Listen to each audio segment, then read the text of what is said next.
Seorang sutradara ambisius bernama Christoph ingin membuat terobosan baru dalam industri perfilman. Dia mulai bosan dengan acara televisi yang kebanyakan berisi cerita fiktif ataupun emosi palsu para aktornya, dan tidak terdapat makna yang bisa diambil dari acara tersebut. Karena itulah Christoph membuat sebuah acara reality show yang menampilkan kehidupan sehari-hari seseorang.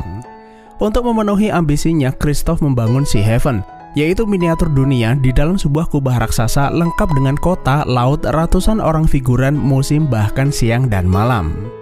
Acara tersebut akan ditayangkan secara real time 24 jam sepanjang hari, sepanjang tahun, alami dan tanpa naskah sedikit pun. Akan tetapi, sang pemeran utama tidak mengetahui bahwa dirinya adalah bintang reality show yang ditonton jutaan orang di seluruh dunia. Dari banyak kandidat yang dicalonkan, Christoph memilih seorang laki-laki bernama Truman dan film pun dimulai. I'm not gonna make it. Film dibuka dengan menampilkan sosok laki-laki bernama Truman sedang berbicara sendiri di depan cermin. Truman adalah sosok pribadi yang ramah, kocak, dan baik hati. Dalam wawancara pada salah satu figuran, Truman Show adalah gaya hidup dan tidak jauh berbeda dengan kehidupan nyata. Hampir tidak ada yang diatur dalam acara ini. Mereka hanya menjalankan kehidupan sehari-hari seperti biasanya. Hari ini adalah hari ke-10.909 atau kurang lebih 30 tahun kurang 1 bulan Truman Show ditayangkan di seluruh dunia. Truman bekerja sebagai sales asuransi. Setiap akan bekerja, Truman selalu menyapa tetangganya dengan kalimat favoritnya. Good morning, good afternoon, good evening, and good night. Tiba-tiba sebuah benda jatuh dari langit.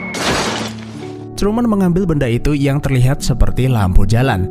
Namun gak lama kemudian terdengar siaran berita bahwa sebuah pesawat menjatuhkan suku cadangnya di atas kota Sea Haven. Truman berkendara menuju kantornya di jalanan yang damai, lalu mampir membeli sebuah koran. Di jalan, Truman menyapa beberapa orang yang dikenalnya, termasuk kakek kembar yang selalu menolak tawaran asuransi Truman. Sampai di kantor, Truman menelpon agen perjalanan kalau dia ingin membeli tiket pergi ke Fuji. Tapi sayangnya tiket penerbangan menuju Fuji habis terjual. Lalu Truman bertanya, apakah agen perjalanan itu punya data seorang wanita bernama Lauren atau Sylvia Garland. Agen itu menjawab tidak ada nama tersebut. Rekan kerjanya bertanya, buat apa pergi ke luar negeri? Karena belum lama ini Sea Haven didapuk menjadi kota terindah di dunia. Di atas meja, Truman mengambil sebuah majalah. Entah apa tujuannya, Truman merobek-robek bagian wajah pada foto seorang wanita.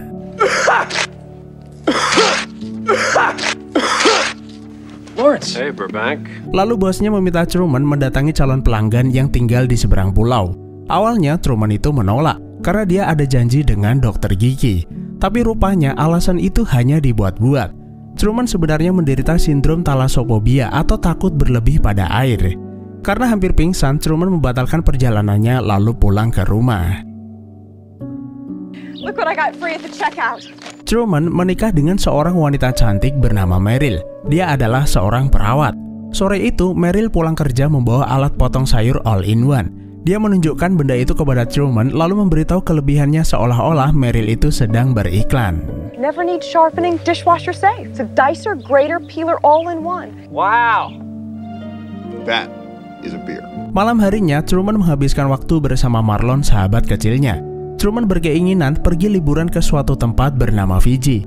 Dan suatu saat, Truman akan mewujudkan impiannya tersebut. Fiji.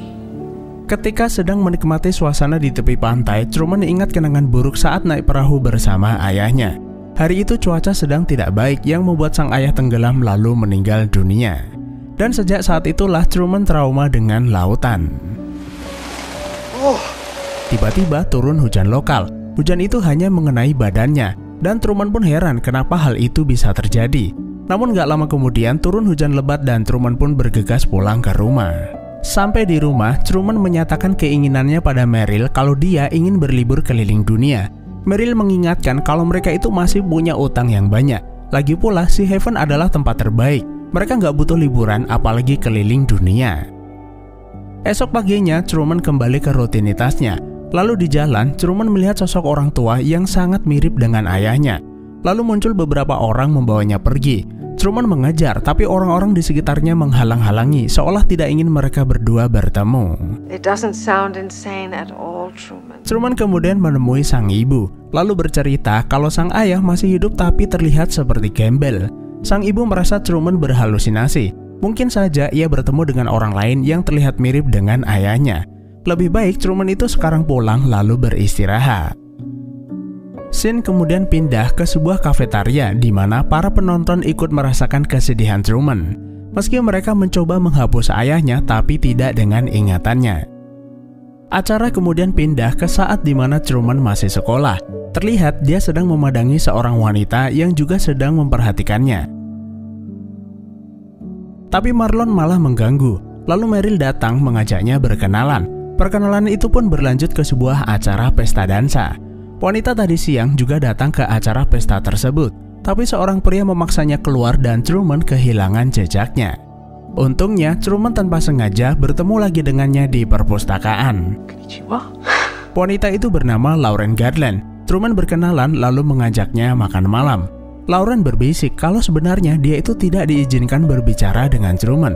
Lagi pula, Truman kan udah punya Meryl dan dia tidak ingin mengganggu hubungan mereka. Truman berkata kalau mereka hanya berteman, jadi nggak ada masalah. Singkat cerita, mereka berdua keluar. Lauren memperhatikan keadaan sekitar karena dia tahu ada banyak kamera mengawasi mereka saat ini. Lauren mencoba mengelabui, namun tetap saja mereka tidak lepas dari pengawasan kamera. Mereka berdua pergi ke pantai. Truman menyatakan perasaannya kalau dia menyukai Lauren, dan Lauren sendiri adalah salah satu penggemarnya. Tapi dia tidak setuju dengan acara The Truman Show. Tidak seharusnya mereka itu membohongi Truman dengan membiarkan seluruh dunia menonton kehidupannya. Tiba-tiba seorang bapak-bapak datang menjemput Lauren dan mengaku sebagai ayahnya.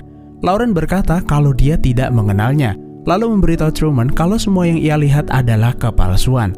Tempat ini hanyalah studio raksasa dan nama aslinya adalah Sylvia. Everything I've told you is the truth. Sylvia kemudian dimasukkan ke dalam mobil. Sylvia meminta Truman mencarinya. Tapi hal itu mustahil karena si bapak bilang kalau mereka akan pindah ke Fiji. We're moving to Fiji. Sylvia! Hey! Para penonton sebenarnya merasa kasihan dengan Truman. Bahkan sampai saat ini Truman masih menyimpan syal milik Sylvia yang ketinggalan. Mereka juga tidak percaya Truman akhirnya menikah dengan Meryl. Jadi salah satu alasan kenapa Truman sangat ingin pergi ke Fiji karena ingin mencari Sylvia. Gambar majalah orang yang ia robek kemudian disusun ulang menunjukkan wajahnya. Sylvia pun menangis ketika melihat adegan tersebut di televisi. Sebetulnya kalau diperhatikan Meryl itu memang cantik, tapi Truman memang gak salah pilih karena Sylvia terlihat jauh lebih menawan. Esok paginya ketika Truman berkendara tanpa sengaja frekuensi radio studio bocor. Truman menyimak percakapan para kru melalui radio mobil yang membicarakan posisi Truman saat ini. Mereka menyadari kesalahan tersebut lalu mengganti paksa saluran yang menyebabkan telinga semua orang kesakitan. Hal ini menunjukkan bahwa semua figuran menggunakan earphone untuk mendengarkan arahan sutradara. Agar Truman tidak curiga, stasiun radio beralasan kalau frekuensi mereka terhubung dengan radio patroli lalu lintas. Tapi Truman gak bodoh, dia lantas memperhatikan keadaan sekitar. Seakan merasakan deja vu apa yang dia lihat hari ini sekilas seperti hari-hari sebelumnya. Bahkan Truman juga bisa memprediksi kendaraan yang akan lewat di jalanan, seolah semuanya sudah diatur. Setelah itu Truman masuk ke sebuah gedung. Saat membuka pintu lift tersebut ternyata adalah sebuah ruangan rahasia dan terlihat beberapa orang di dalamnya. Security memaksanya keluar, dia tidak boleh masuk ke dalam dengan alasan gedung ini sedang direnovasi. Truman kemudian menemui Marlon. Dia menceritakan keanehan yang dialaminya.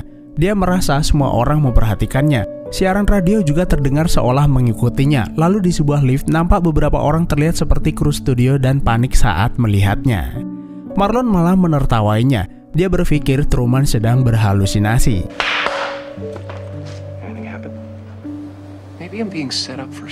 Malam harinya, Truman melanjutkan curhatnya. Dia merasa kehidupannya itu diatur untuk sesuatu. Dia bertanya, apakah ada orang pergi dari tempat ini? Marlon bilang kalau dia sudah pergi ke segala tempat, tapi tidak pernah menemukan tempat sesempurna si Heaven. Dia meminta agar Truman tidak banyak pikiran dan lebih baik beristirahat. Setelah sampai di rumah, Truman mengenang masa lalu dengan melihat foto albumnya. Di antara foto-foto tersebut, dia melihat ada yang berbeda pada cincin yang digunakan Meryl. Sepertinya cincin itu bukan cincin pernikahannya. Thank you, sweetie. Esok harinya, Truman diam-diam mengikuti Meryl ke rumah sakit. Dia ingin memastikan apakah Meryl adalah seorang perawat. Sampai di sana, suster penjaga bilang kalau istrinya sedang berada di ruang operasi. Ketika suster penjaga itu masuk ke dalam, Truman menyelinap mencari di mana ruang operasi Meryl. Lalu dia menemukannya di sebuah ruangan bersama para dokter. Namun saat operasi itu hendak dimulai, satpam menyeretnya keluar karena Truman bukan anggota keluarga pasien tersebut.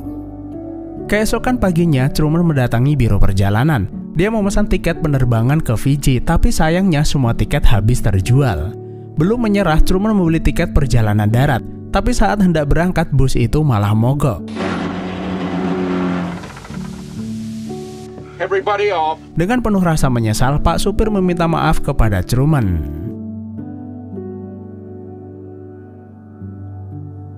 Sampai di rumah, Truman meminta Meryl masuk ke dalam mobil. Truman memintanya memperhatikan jalanan. Dia memprediksi akan ada pesepeda dan kendaraan lewat dalam hitungan detik.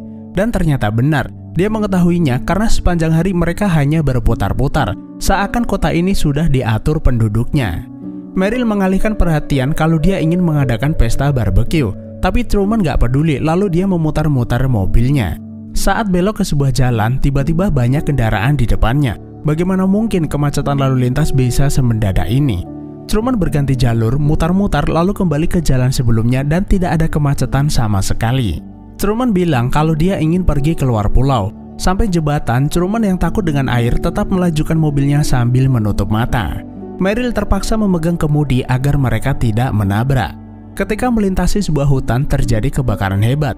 Petugas memintanya berbalik arah, tapi anehnya petugas itu mengetahui namanya. Thank you for your help. You're welcome, Truman. Truman curiga kebakaran itu hanya akal-akalan untuk mencegahnya keluar pulau. Lalu dia berlari masuk ke dalam hutan dan para petugas pemadam kebakaran ramai-ramai mengejarnya. Thanks again. Good night. Setelah berhasil ditangkap, Truman segera dibawa pulang ke rumah. Untuk menghiburnya, Meryl akan membuatkannya minuman coklat. All natural cocoa beans from the upper slopes of Mount Nicaragua. Tapi Truman malah kesal mendengarnya. Gaya bicaranya seperti sedang beriklan. Truman bertanya sebenarnya ada apa di tempat ini. Dia menuduh jangan-jangan Meryl bagian dari mereka. Karena ketakutan, Meryl mengacungkan pisau. Truman merebut pisau itu, lalu Meryl berteriak agar seseorang melakukan sesuatu. Truman semakin curiga, seolah-olah ada orang lain di tempat ini. Tak lama kemudian, Marlon datang ke rumah. Meryl yang ketakutan meminta bantuan. Dia sudah tidak sanggup jika melakukan banyak hal yang tidak profesional seperti ini. A lot of world for one man, Truman. Malam harinya, Marlon mengajak Truman keluar. Truman bingung harus bagaimana. Perasaannya mengatakan kalau seluruh mata di penjuru dunia tertuju kepadanya. Kemanapun ia pergi, orang-orang seakan memperhatikannya. Marlon menasehatinya bahwa perasaan yang dialaminya juga pernah ia rasakan. Semua orang memiliki perasaan takut dan ia benar-benar memahami apa yang ia rasakan saat ini. Apalagi mereka itu bersahabat sejak kecil. Tapi yang pasti, Marlon rela berjalan di depan demi Truman. Dan hal terakhir yang ingin dia lakukan adalah berbohong kepadanya. Jika semua orang terlibat, pasti dia juga terlibat. Namun ia menegaskan kalau dia tidak terlibat seperti apa yang dia pikirkan, karena memang tidak ada hal yang dia maksud. Truman terharu mendengar perkataannya. Jika bukan karena sahabatnya itu, Truman mungkin sudah putus asa. Marlon meminta Truman berdiri lalu menemui seseorang di belakangnya. Dia sengaja menemukannya untuknya. Itulah alasan kenapa Marlon mengajak Truman ke tempat ini. Dan ternyata orang itu adalah sang ayah yang dianggap sudah meninggal selama ini. Kebahagiaan Truman bertambah berlipat-lipat. Pemirsa di seluruh dunia yang turut menyaksikan pertemuan ayah dan anak itu ikut terharu. Para penonton menganggap kembalinya sang ayah adalah episode terbaik sejak The Truman Show ditayangkan pertama kali. Tapi tidak dengan Sylvia. Kebahagiaan itu adalah kepalsuan. Dia tidak bisa membayangkan bagaimana jika Truman mengetahui bahwa semua itu hanyalah settingan. Scene kemudian flashback ke saat pertama kali acara ini bermula. Episode pertama menayangkan beberapa hari setelah Truman dilahirkan. 220 negara menyaksikan ketika Truman pertama kali berjalan. Ciuman pertama dengan Sylvia yang membuat seluruh mata terdiam. Hingga puncaknya ketika Truman bertemu ayahnya kembali. Semua direkam oleh 5.000 kamera tersembunyi dan disiarkan langsung selama 24 jam tanpa putus sekalipun. Bahkan pada momen-momen penting seperti hari pernikahannya dibuat nobar yang dihadiri jutaan penonton. Semua itu terjadi di dalam sebuah studio raksasa yang bisa dilihat dari luar angkasa dengan mata telanjang. Semua yang ada di dalam seperti pulau, kota, lautan, siang dan malam dibuat serealistis mungkin. Uniknya, bulan yang muncul di Sea Haven merupakan pusat kontrol di mana sutradara dan tim studio melakukan segala pengawasan. Hari ini adalah hari jadi ke-30 tahun The Truman Show. Sebuah stasiun swasta melakukan wawancara eksklusif dengan Christoph dan disiarkan ke seluruh dunia. Dalam wawancara tersebut, Christoph ditanya bagaimana usahanya menjaga agar acara ini tetap lancar. Bukan hanya sekali dua kali seseorang menyusup ke dalam studio untuk berkomunikasi dengan Truman. Bahkan ada beberapa di antaranya mencoba membongkar rahasia bahwa kehidupannya ditonton di seluruh dunia. Lalu apa alasan dia menghidupkan karakter ayahnya kembali? Christoph mengakui ada banyak celah di dalam studio yang sangat luas ini. Apapun akan dia lakukan demi menjaga keberlangsungan siaran ini. Keputusannya membawa kembali ayahnya adalah hal yang tepat. Dia yang memulai dan hanya dia yang bisa mengakhiri. Keterikatan hati antara pemeran memang tidak bisa dihindari. Sejak Truman masih kecil, berbagai macam cara ia lakukan agar Truman tetap berada di dalam pulau. Seperti mengajarkan bahwa dunia luar sudah tidak ada, atau menakut-nakutinya dengan anjing galak yang dibiarkan berkeliaran di pinggir laut. Hingga akhirnya dia memutuskan menenggelamkan sang ayah untuk menciptakan rasa trauma serta ketakutan yang mendalam pada lautan. Dan cara tersebut berhasil sampai saat ini. Alasan kenapa ayahnya dihadirkan kembali di dalam acara ini adalah salah satu cara untuk meredam keinginannya pergi keluar pulau. Dia dikatakan menderita amnesia sehingga tidak pernah menemuinya selama ini. Wawancara kemudian berlanjut pada pertanyaan penonton. Seseorang bertanya kenapa Truman dipilih dalam acara ini. Christoph saat itu memiliki 5 calon bayi kandidat. Di antara 5 bayi tersebut, Truman lahir prematur 2 minggu lebih cepat dari yang lainnya. Seakan dia sudah tidak sabar untuk memulai hidup. Dan hanya dialah yang kelahirannya sesuai dengan jadwal siaran perdana. Hi, Christoph. I'd just like to say one thing. Penelpon berikutnya adalah Sylvia. Dia berkata kalau Christoph adalah seorang pembohong. Apa yang dilakukannya kepada Truman adalah hal gila. Christoph mengeksploitasi seluruh kehidupan seseorang demi uang. Acara ini tidak bermoral. Sebagian penonton juga berharap Truman bisa memiliki pilihan atas kehidupannya. Christoph tentu saja mengenali suara Sylvia sebagai mantan figuran. Christoph hanya ingin berkata bahwa Truman mendapatkan dunia yang sempurna. Di luar studio hanya ada kegilaan yang dipenuhi manusia serakah. Jadi apa yang ia berikan kepada Truman adalah berkah yang tidak akan didapatkan orang lain. Terlepas dari banyaknya kritikan terhadapnya, Christoph hanya ingin memberikan yang terbaik untuknya.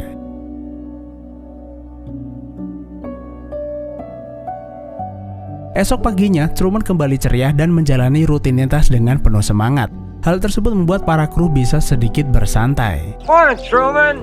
Sore harinya, Truman beres-beres di gudang lalu tidur di atas sofa. Sekilas nampak tidak ada yang aneh. Pengawas di ruang kontrol juga tidak peduli. Tapi Christoph merasa ada yang gak beres lalu meminta mereka memutar ulang rekaman. What's going on? I don't know. Tell me what tonight fish. There. Stop. Dan ternyata tanpa mereka ketahui, Truman mengendap-endap keluar. Christoph menjadi marah lalu meminta Marlon mendatangi rumahnya.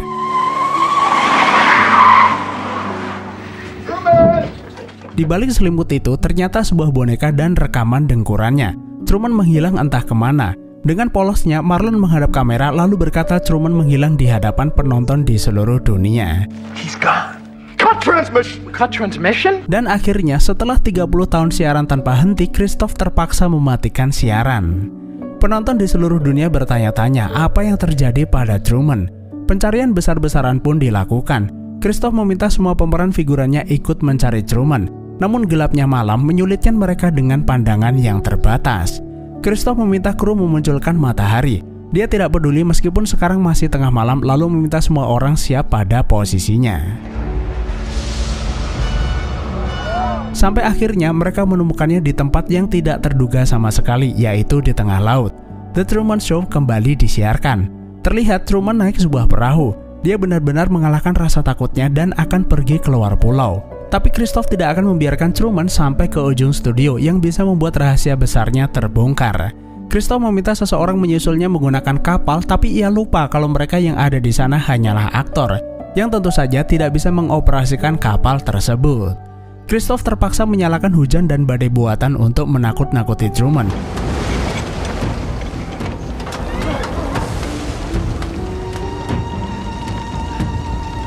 Truman sekuat tenaga melawan badai tersebut hingga akhirnya Truman jatuh ke dalam air.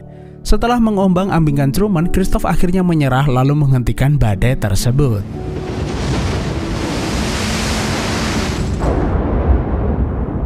That's enough.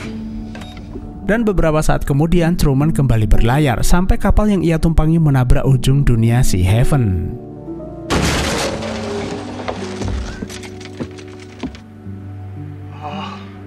Truman melihat ada anak tangga di dekatnya, lalu menemukan sebuah pintu keluar.